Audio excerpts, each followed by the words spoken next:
Hola a todos, sean cordialmente bienvenidos. Buenos días, tardes o noches. El día de hoy vamos a continuar en el canal Espiritismo para las Américas con el estudio del Evangelio según el Espiritismo. Ya hemos avanzado bastante, estamos ahora en el capítulo número 12 que vamos a platicar, vamos a comentar el día de hoy. No nos pudo acompañar Roxana porque está indispuesta, pero esperemos que ya en la próxima sesión se pueda incorporar con nosotros. Está con nosotros Noemí y Víctor. Noemí vive en Querétaro, México. Víctor vive en Ciudad de México. Y su servidor, el día de hoy, David, vamos a hacer este trabajo, este servicio y esta agradable actividad que estamos realizando. Entonces vamos a iniciar con el estudio del capítulo 12, Amad a vuestros enemigos, y le vamos a pedir primero, antes que todo, que la oración nos la coordine nuestra compañera Noemí. Adelante, Noemí. Gracias, sí. Bendito Padre Creador, Maestro Jesús, Madre María, pedimos su presencia en este estudio para que podamos ahondar lo necesario para comprender a profundidad la información del Evangelio, puesto que es el pilar del espiritismo y es el que nos aporta la luz que necesitamos para caminar en el sendero hacia el Padre. Gracias. Gracias, que así sea. Adelante, Víctor, por favor, con la lectura. Sí. Capítulo 12. Amad a vuestros enemigos. Retribuir el mal con el bien. Los enemigos desencarnados, si alguien los golpea en la mejilla derecha, ofrecerle también la otra. Instrucciones de los espíritus, la venganza, el odio y el duelo. Retribuir el mal con el bien. Habéis oído que se dijo, amarás a tu prójimo y odiarás a tus enemigos. Pues yo os digo, amad a vuestros enemigos, haced el bien a los que os odian y orad por los que os persiguen y calumnian, para que seáis hijos de vuestro Padre que está en los cielos, que hace que salga el sol sobre los malos y los buenos, y que llueva sobre los justos y los injustos. Porque si solo amáis a los que os aman, ¿qué recompensa tendréis? ¿No hacen también lo mismo los publicanos? Y si saludáis solamente a vuestros hermanos, ¿qué hacéis con eso más que los otros? ¿No hacen lo mismo los gentiles? Os digo que si vuestra justicia no es mayor que la de los escribas y los fariseos, no entraréis en el reino de los cielos. San Mateo, capítulo 5, versículos 43 al 47 y 20. Ok. Si desean hacer algún comentario. Noemí, ¿quieres comentar? ¿O tú mismo, Víctor, quieren compartir? De momento, ¿no? Bueno, yo sí, nada más comentar que esta es digamos, para mí es la médula del mensaje cristiano, que es justamente, podría yo decir que es la parte más difícil, porque tendemos a, pues a criticar, a no perdonar a aquellos que hacen el mal y que nos hacen el mal a nosotros. Nos resistimos justamente a ese perdón que, que el maestro nos está enseñando, que cuesta mucho trabajo. Pero bueno, aquí nos pide que saludemos a todos, no solamente a los cercanos, y que amemos a nuestros enemigos, pidiendo por ellos, porque justo ellos también como nosotros somos humanos y estamos sujetos a error y a cometer faltas. Entonces, si nosotros amamos a nuestros enemigos también, pues en algún momento dado también nos amarán a nosotros, aquellos a quienes les hayamos hecho algún daño. Creo yo que esa es la esencia del mensaje cristiano, que, que bueno, nos cuesta trabajo, en realidad, siempre es como que decir que nosotros también podemos faltar y siempre también vamos a pedir que sean clementes para nuestra persona. Pues primero tenemos que ser clementes nosotros con los demás. No sé si expliqué. Sí, muy claro. Bueno, me viene la idea de que Dios es Padre de todos y quizás los más evolucionados, que son los que han aprendido a hacer el bien y a cumplir esta regla de oro, de hacer con los demás lo que quisiera para uno, y la otra de que devolver bien por mal o bien por el mal que te hacen, pues son personas, son hermanos que ya son mayores en la práctica del evangelio, en la práctica del cristianismo puro, del cristianismo más sublime. Pero quizás sabemos otros que todavía no hemos aprendido y que la clave para ir avanzando es esa, es aprender a soltar, a perdonar, porque el Padre ama a todos, a justos y a injustos, porque para Él todos son sus hijos bien amados. Entonces nosotros debemos ser hermanos. Y una persona que, por ejemplo, el hermano mayor, sabe perdonar y sabe, digámoslo así, subsanar el daño y las ofensas que le provocan los hermanos menores, porque sabe que son hermanos menores, porque sabe que están todavía en la ignorancia, que no tienen la madurez espiritual.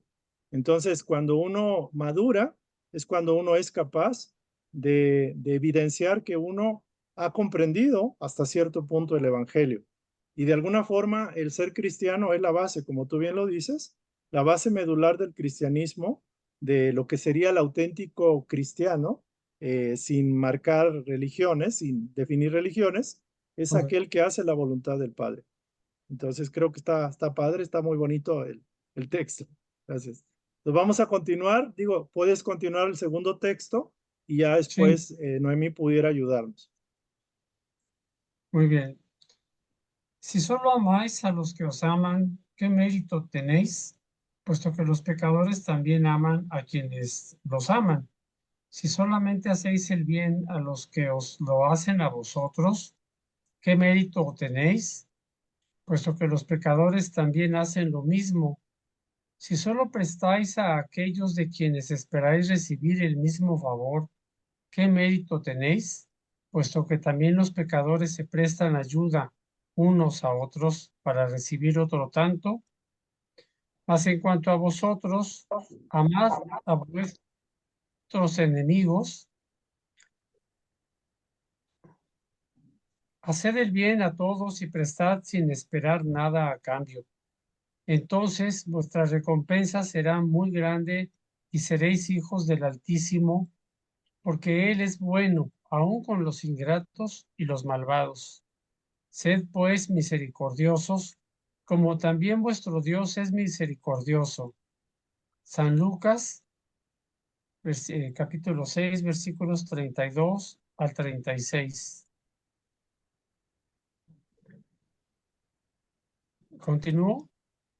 Yo creo que, bueno, aquí nada más la parte del prestar a aquellos que quizás no retribuyan. Y yo no lo vería tanto como un préstamo material. O sea, prestar es dar al necesitado. Entonces, de Correcto. alguna forma es también dar los dones de Dios. Prestar es aportar al otro la ayuda que necesita en ese momento y que a lo mejor esa ayuda no va a ser retribuida por la misma persona, pero sabemos que por la ley del dar y el recibir, los que prestan, los que dan, los que aportan a los demás, la compensación es multiplicada por Dios, creo yo. Nada más sería ese mi comentario. Sí, me parece muy acertado lo que dices. No es solamente la parte, el aspecto material, sino es también el hacer el bien de muchas maneras a los demás sin esperar recompensa. Ok, Bien. Bueno, si entonces, gustas, le damos oportunidad a Noemí, a ver si puede, por favor, leernos el punto 3.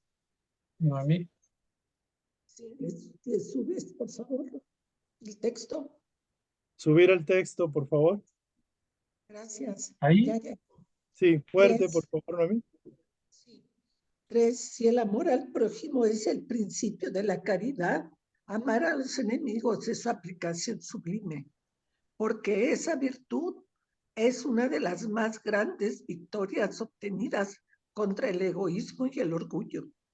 Sin embargo, en esta circunstancia, por lo general se comete una equivocación en cuanto al sentido de la palabra amar.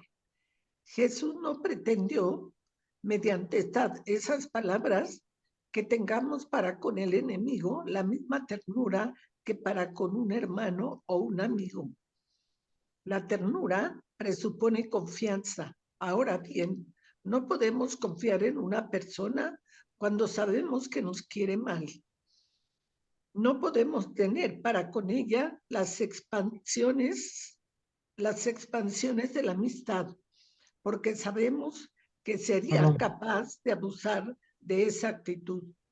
Entre las personas que confían recíprocamente, no pueden existir los impulsos de simpatía que hay entre los que mantienen una comunión de pensamientos. En fin, nadie puede experimentar, al encontrarse con un enemigo, el mismo placer se siente en compañía de un amigo. Incluso, ese sentimiento es el resultado de una ley física, la de la asimilación y la repulsión de los fluidos. El pensamiento malévolo emite una corriente fluídica cuya impresión es penosa. El pensamiento benévolo nos envuelve en un efluvio agradable. De ahí resulta la diferencia de las sensaciones que se experimentan ante la proximidad de un amigo o de un enemigo. Por lo tanto, no es posible que amar a los enemigos signifique que no debemos hacer ninguna diferencia entre ellos y los amigos. Este precepto solo parece difícil y aún imposible de practicar, porque se considera falsamente que prescribe dar a ambos, amigos y enemigos, el mismo lugar en el corazón. Si la pobreza de las lenguas humanas nos obliga a servirnos de la misma palabra para expresar los diversos matices de un sentimiento, corresponde a la razón establecer la diferencia según los casos. Podríamos hacer una pausa aquí porque es muy buena información, es bastante, muy sustanciosa, ¿no? Y ahorita continuamos, si les parece. Sí, claro. ¿Quisieran compartir? Noemí, Víctor. Pues lo que nos dice que no es igual de fácil amar o acercarse a un amigo que a una persona que nos ha hecho daño, porque pues la misma atracción, con los amigos hay una atracción, con los enemigos, pues aunque no queramos hay una cierta repulsión o no hay compatibilidad. Ok, muy bien. Cierto. Víctor. Sí, no, pues yo creo que es bastante claro lo que dice Noemí.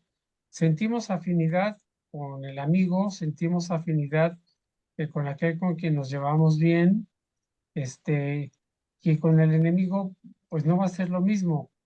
Y a veces hay grados en el daño que nos pudieron haber hecho, y sin embargo, Jesús nos pide aún así la benevolencia,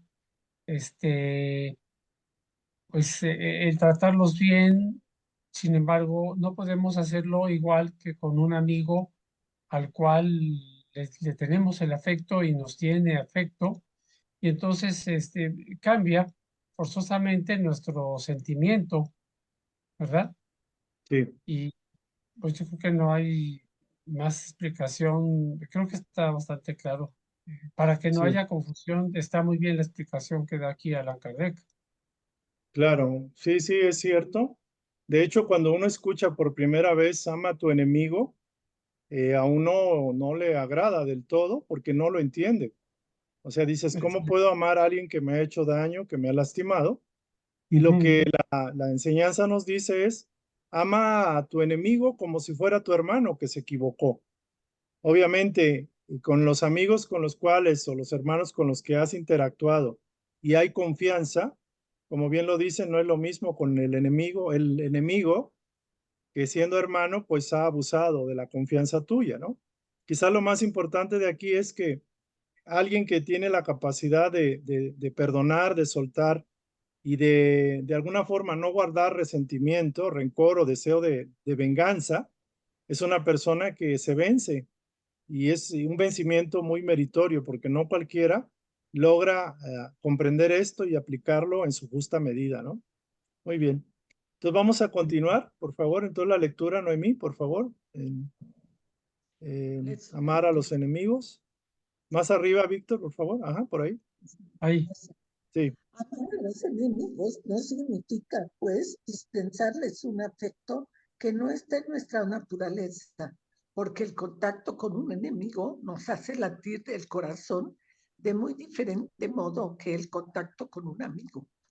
Amar a los enemigos es no sentir por ellos ni odio, ni rencor, ni deseos de venganza. Es perdonarles sin segundas intenciones e incondicionalmente el mal que nos hacen. Es, es no poner ningún obstáculo para la reconciliación. Es desearles el bien en lugar del mal. Es alegrarse en vez de afligirse con el bien que les sucede. Es tenderles una mano caritativa en caso de necesidad. Es abstenerse tanto en palabras como en acciones de todo lo que pudiera perjudicarlos.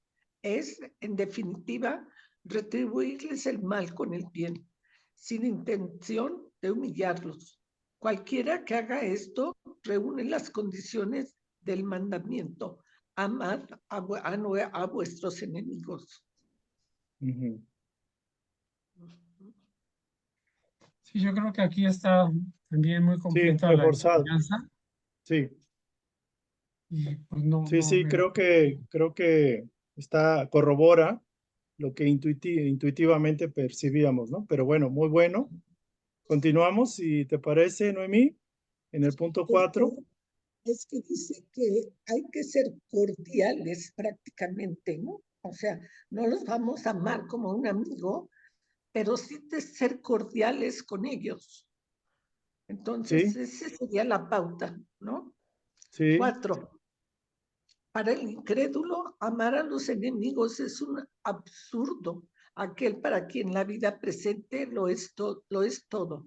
Solo ve en su enemigo un ser pernicioso que perturba su tranquilidad y cree que solo la muerte puede librarlo de él.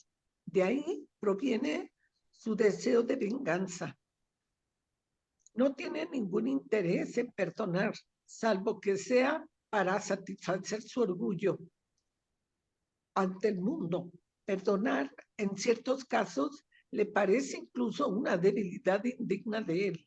Si no responde con la venganza, no dejará por eso de guardarle rencor y de alimentar un secreto deseo de perjudicarlo. Aquí yo quisiera hacer un comentario que el hecho de guardar ese resentimiento en nuestra alma, al primero que perjudica es a nosotros, porque eso afecta nuestra salud, nuestro bienestar. Entonces, el primero que pierde al no perdonar somos nosotros mismos. claro. Así es. Continúo. Sin embargo, al guardar el resentimiento, tampoco abonamos a la mejora de la relación con esa persona. Sí, en cambio, si tratamos de superar ese resentimiento y verlo de la manera como se nos está enseñando aquí, abonamos a que si no es pronto, en el futuro eso va a hacer que se mejore la relación con aquella otra persona. Sí, me viene un poco que cuando, por ejemplo, tenemos un resentimiento, un odio fuerte, nos atamos karmáticamente con la persona y en el futuro Y puede es, ser nuestro hijo, nuestro padre hostil o antagónico. Entonces, todos, como bien dice la instrucción, todos somos hermanos y de alguna forma, por ejemplo, tenemos que cuidar mucho que no nos sintemos con el orgullo herido, porque luego dice uno, es que me ofendió y mi orgullo fue ofendido. Entonces, la palabra orgullo, el orgullo, la palabra, el personalismo, el sentir que yo soy el ofendido, y de alguna forma, como bien lo dicen, conlleva en que reaccione también negativamente, y eso no abona para el bien, para nadie. Muy bien, vamos a continuar entonces. Para el creyente, pero sobre todo para el espírita, la manera de ver es muy diferente, porque fija su mirada en el pasado y en el porvenir, entre los cuales la vida presente es apenas un punto. Sabe que por el destino mismo de la tierra no habrá de encontrar en ella más que hombres malvados y perversos, que las maldades a que está expuesto forman parte de las pruebas que debe sufrir, y el punto de vista elevado en que se coloca contribuye a que las vicisitudes les resulten menos amargas, ya sea que éstas provengan de los hombres o de las cosas. Si no se queja de las pruebas, tampoco debe quejarse de aquellos que le sirven de instrumento. Si en vez de quejarse da gracias a Dios porque lo puso a prueba, también debe dar gracias a la mano que le proporciona la ocasión de demostrar su paciencia y su resignación. Ese pensamiento lo predispone naturalmente al perdón. Siente además que cuanto más generoso es, más se engrandece ante sí mismo y se ubica fuera del alcance de los dardos malévolos de su enemigo.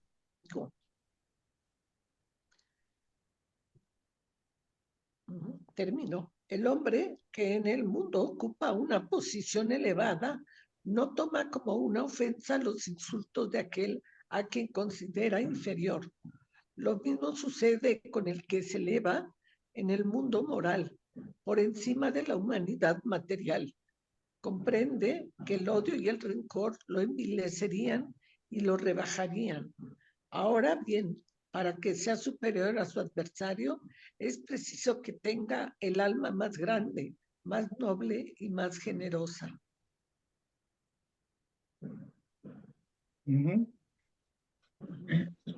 Sí, podemos comentar esto último.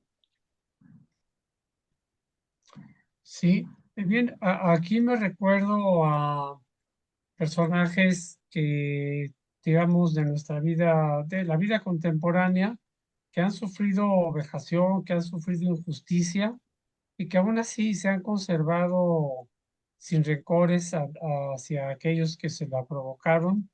Y me viene a la mente, en primer lugar, me viene Nelson Mandela, que pasó casi veintitantos años en la cárcel de manera injusta, porque él pues pretendía liberar a su pueblo de un sometimiento que lo tenían. Entonces, él pues pasó todos esos años en la cárcel, salió, pero no traía rencor en sí mismo, o sea, él realmente es algo de los hombres extraordinarios que recuerdo de este tiempo, ¿verdad? Para no irnos muy atrás. Sí, de hecho dicen que se hizo amigo del carcelero, de su carcelero. O sea, Sí. entabló la cordialidad con la persona que lo tenía de alguna forma el encargo de que lo tuviera prisionero. Sí, aquí me llama mucho la atención eso de los dardos, que no te haces, digámoslo así, blanco de los dardos malévolos de tu enemigo, porque si uno cae en este juego de me pegas, te pego y te pego, me pegas, de alguna forma uno se rebaja, o sea, uno baja en la frecuencia vibratoria, baja, y de alguna forma se ve en ese conflicto, donde la maldad nos golpea porque hay maldad en nosotros. Pero cuando nosotros de alguna forma, como bien dice, y la instrucción es muy fuerte porque dice, si ustedes ya saben bendecir la prueba que Dios les está permitiendo tener, entonces también deben de agradecer de alguna forma al instrumento que trajo eso, o sea, decir, bueno, Agradecerlo en el sentido de que alguien tiene que traer esa experiencia de aprendizaje o de lección para ti. Pero lo ideal o que lo que yo veo aquí es tratar de ver siempre el bien. O sea, bendecir el bien en cada experiencia y en cada persona, por muy mal que podamos verla o que nos choque a nosotros, nos dé esa impresión. Entonces es como ir más allá. O sea, por ejemplo, en el caso de los primeros cristianos, pues era que los tenían a prueba, los llevaban con los leones y ellos se mantuvieron fieles hasta la muerte, manteniendo el ideal del evangelio, el ideal del maestro. Y ahora en la vida moderna no nos piden eso, no nos piden el riesgo de ser enviado a los leones, pero lo que sí nos pide es que aprendamos a vencer los leones que tenemos dentro. O sea, la tendencia a reaccionar negativamente, el mal carácter, la crítica, la envidia, el odio, el resentimiento. Entonces la clave es el perdón, bendecir el bien y aceptar la bondad de Dios, porque finalmente de ese mal siempre habrá un bien mayor después. Y trabajar con esos leones internos. ¿Cómo dijiste? Trabajar con esos leones internos. Sí, domar a los leones internos, trabajar con esos leones. Bueno, creo que hasta aquí terminamos. Parece ser que ya termina porque la próxima es otro capítulo, los Sí, enemigos desencarnados. Entonces, esa sería la invitación para las personas que nos siguen, pidiéndoles que le den like a los videos, que se suscriban a nuestro canal, el Espiritismo para las Américas. Ya vamos con el objetivo de 800, buscamos superar ese número para poder ser promocionados por los mecanismos de YouTube y que esta enseñanza pueda llegar a miles de personas, cientos de miles si es posible, pero bueno, hay que empezar y hay que trabajar.